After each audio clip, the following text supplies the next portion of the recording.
position. Even when you feel low, you can still go. Even when you feel slow, you can still go. Even when there's no hope, you can still go. I never answer to no, man, I still go. Go, go, go, go, go, go, go, go, go, go, go, go, yo, go, go, go. Hustle hard, hustle every single day. I'll be making moves till I'm buried in my grave. To the system, I don't wanna be a slave. I've been doing it my way, or the highway. And in the driveway is a nice range. Hey guys, Captain Rainbeard here. Thank you for supporting my channel and all that we're doing. I've had a lot of good feedback from you guys. I really appreciate it. It's encouraged me to keep making videos like this. From our last PvP roam, I had a few people asking me to show the fit for that mauler that we were using.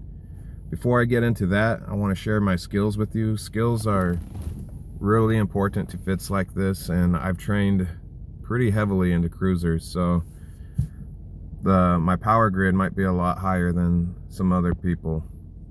So let's see here.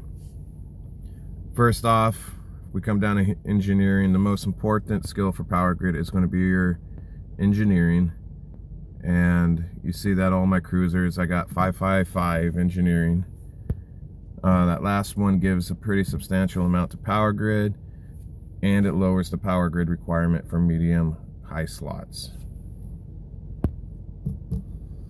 Okay, something a lot of people don't know is battle cruiser engineering also helps you out when flying cruisers. We come down to expert battle cruiser engineering,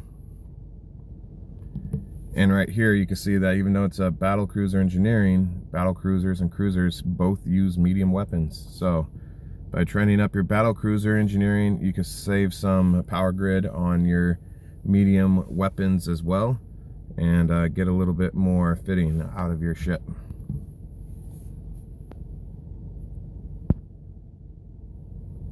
Okay, for my armor is okay. It's not the best. Armor operation 554.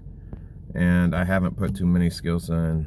The hardening, spaceship command, I'm looking at 555 for all my spaceship command cruiser skills. Navigation doesn't play a huge part in this. I'm not using a prop mod. Coming over to my weapons. For this ship, I chose to use missiles, particularly medium rapid missile launchers. They apply really well to everything, and they don't use power grid, so it's a good fit for this, a good option for this fit. So my missile skills, I'm 554 in all medium missiles. Okay, I think that covers all the skills you need to be able to fit this. Coming over to the actual ship now.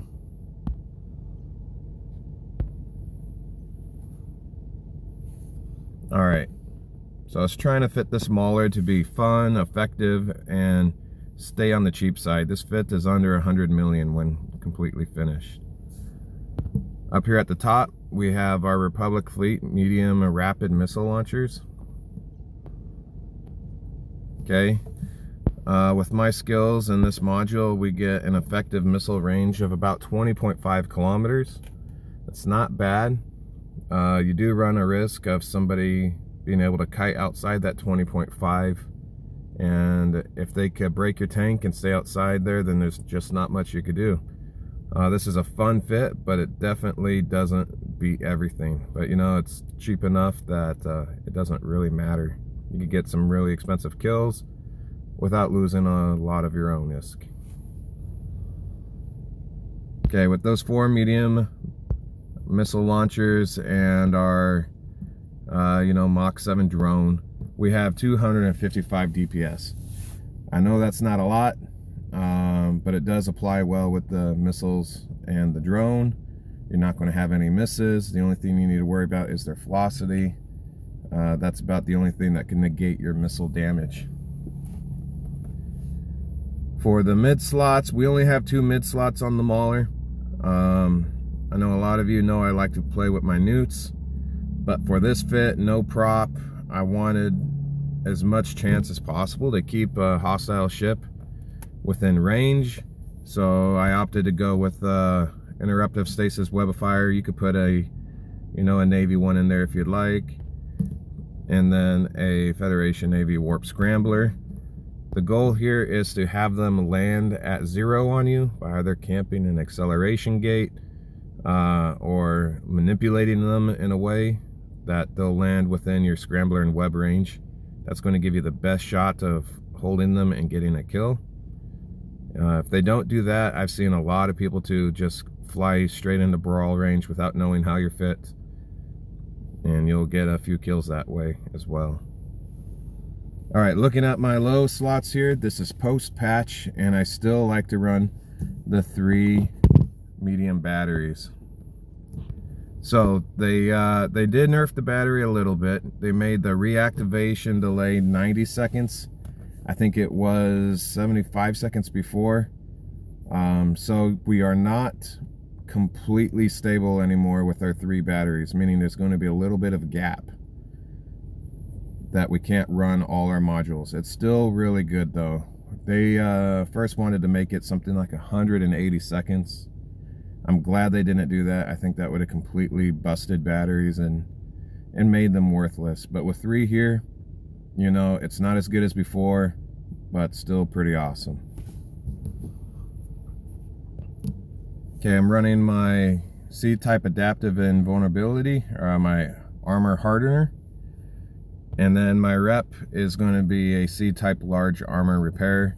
You can see here that every tick of this is almost going to give me 2K in armor. Those are really chunky reps, and catch a lot of people off guard.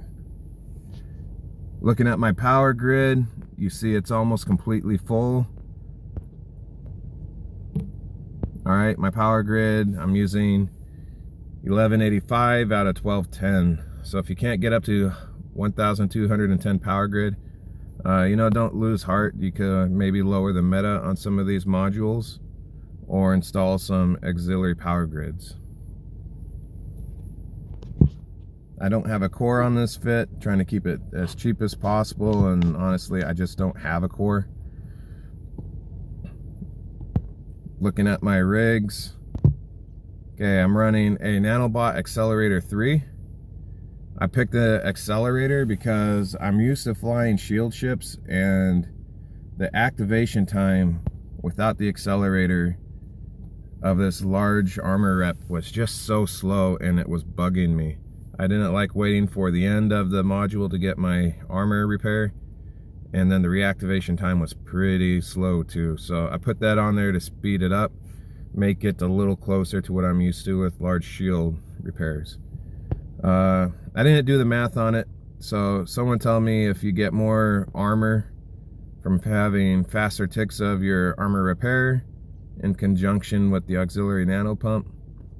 That gives us 30% armor repair bonus. So I don't know, what's better, 2 nano pumps for that 60% or the 30 and increased activation times? You guys tell me. I've been using this one, and it feels right. I like it. It's done some good work. All right, on the other side, I was actually able to fit all these modules on the Mauler with no auxiliary power grid rigs. So I put 2 targeting system subcontroller 2s in there, give me a little bit faster targeting speed. If a frigate lands on me, I'll be able to lock them down before they get out of range. All right, that gives me 255 DPS, defense of 22,000 effective hit points. If I undock and I turn on that armor hardener, this goes up a little bit. Let's see, 60, 48, 40, 36 raw. I'll go ahead and undock, and we'll take a look at it. Okay, flying out into space here. Turn on our armor hardener and take a look at our fit again.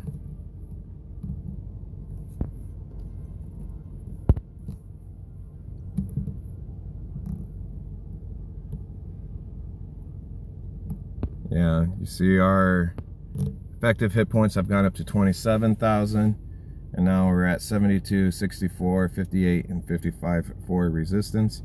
That's not too bad. If you wanted to see this better, you could take away a battery, put on another armor hardener, and it would go up again. I like the 3 battery option because it does make a big difference when fighting something running a neutralizer on you. Like the large neutralizer from an Ishimu or something else, you're going to have a much better day with 3 batteries.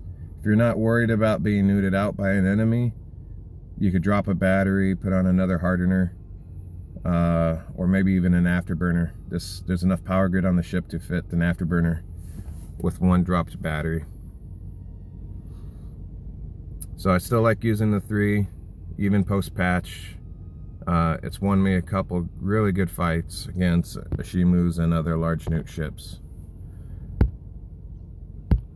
Alright, one thing I want to show you guys too, it's pretty cool. Looking at our events here. I'm never going to do it because I'm lonely, have no friends. I'm just playing, but in the New Eden recruitment event, you could get a core for the Mauler. Taking a look at it, Will of Steel Nano Core. I think it's this one.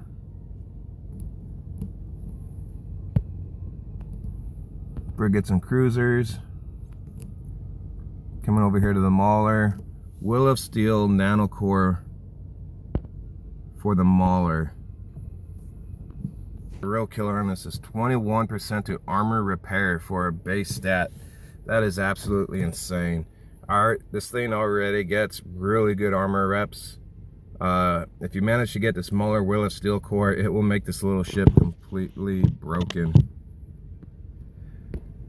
Then the first one, you get 10% more to armor. You could get bonus to flight velocity. Alright, and then you get armor repair, another 10%, so you could get up to 40. Alright, laser tracking speed. I'm not really caring about lasers, not trained into them. And then armor repair, armor amount, another 10%. So if you train this all the way up, you're looking at what, 40, 50% bonus to armor repair. That is stupid amount of reps coming out of this little ship. If I had the time and I wanted to go for this, that's the core I would pick out of these options. I just wanted to show you that. Maybe you're almost there and you'd be able to get one. Alright guys, I think that's about it. I don't know what else I could say about this thing. It's a cheap ship. Looking at my insurance points here.